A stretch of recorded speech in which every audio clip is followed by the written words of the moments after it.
Bonjour, aujourd'hui c'est le 4 octobre et je voudrais méditer avec vous dans Apocalypse chapitre 2, verset 8, écrit à l'ange de l'église de Smyrne. Voici ce qu'il dit le premier et le dernier, celui qui était mort et qui est revenu à la vie.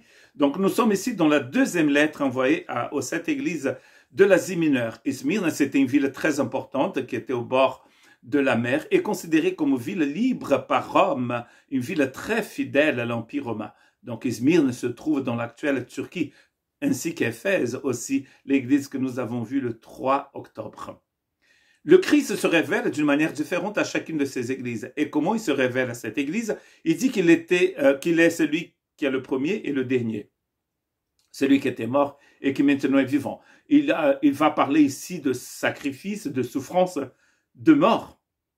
Et donc il va dire à cette église que pour eux qui sont en train de mourir et qui vont encore mourir pour sa cause et pour son nom, il est lui celui qui vit, mais qui était mort à un moment, mais qui maintenant vit et il vit pour les siècles, des siècles. Cela est très important à cette église qui est persécutée. Je connais ton affliction, il dit à l'église dans le verset 9, et ta pauvreté, bien que tu sois riche, et les calomnies de la part de ceux qui se disent juifs et ne le sont pas, mais qui sont une synagogue de Satan. Il a la persécution ici à l'église de la part de l'Empire romain, mais aussi d'une certaine partie de la population juive qui persécutait aussi ceux qui se convertissaient. Et je vous rappelle que dans ces églises, il y avait des gens qui n'étaient pas juifs et des juifs qui se convertissaient, comme dans toutes les églises. On pense bien que c'est Paul qui a donc commencé cette église pendant son troisième voyage missionnaire. Les temps sont très difficiles. Vers la fin du 1er siècle, il y aura beaucoup de persécutions.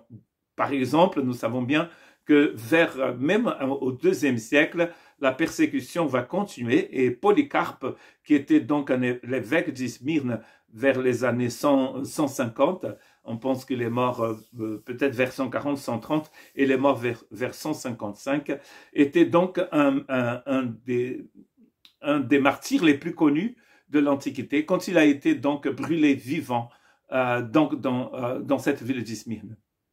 Il y aura beaucoup de persécutions encore après que l'Église ait reçu cette lettre.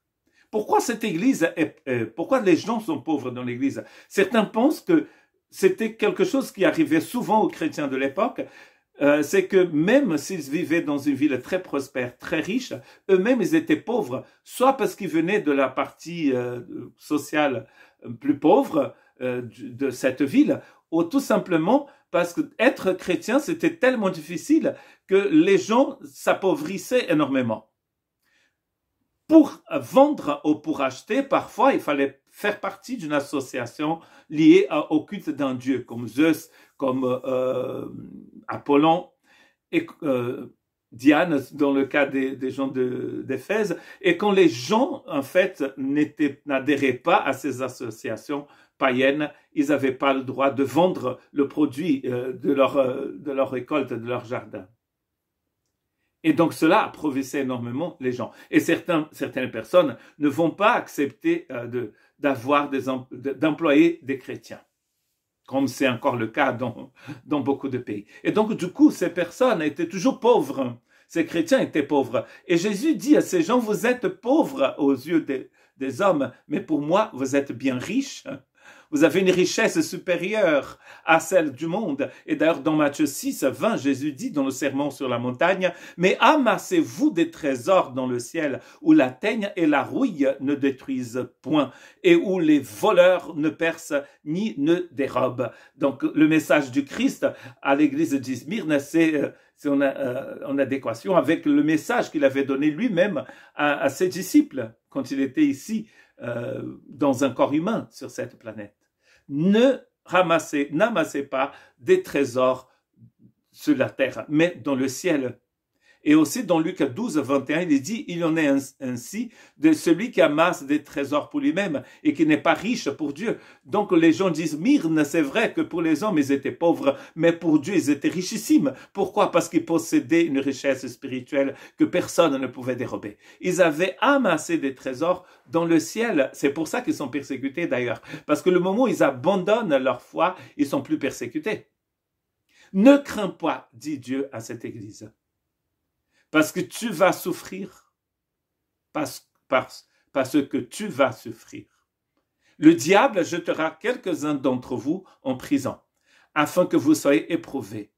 Et vous aurez une tribulation de 10 jours. Sois fidèle jusqu'à la mort, et je te donnerai la couronne de vie. Qui n'a jamais lu ce texte magnifique? Sois fidèle jusqu'à la mort.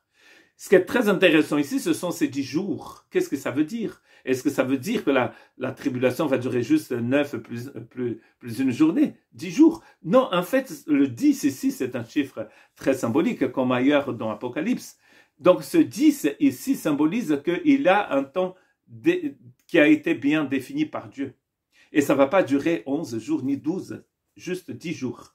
C'est le temps qu'il faut. Nous savons bien que cette persécution va durer beaucoup plus que 10 ans, 20 ans, 30 ans, parce que quand Polycarpe est mort en 155, et là on est vers la fin du 1er siècle, donc 60 ans après, il a toujours de la persécution à Smyrne. Mais même 60 ans pour Dieu, c'est 10 jours.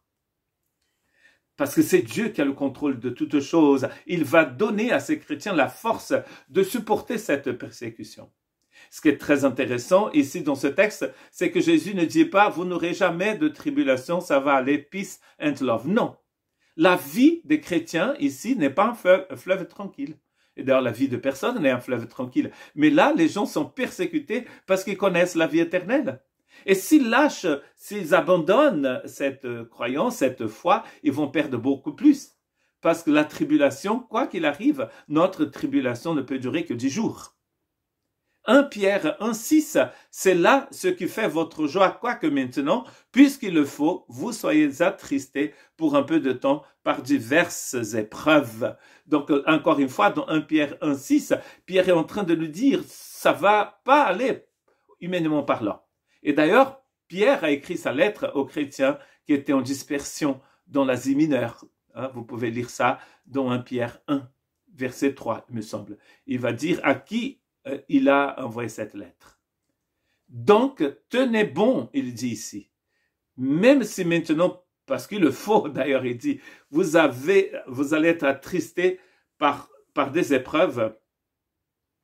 Soyez fidèles, restez fidèles, parce que le Seigneur nous a promis une couronne de la vie éternelle. Que Dieu vous bénisse.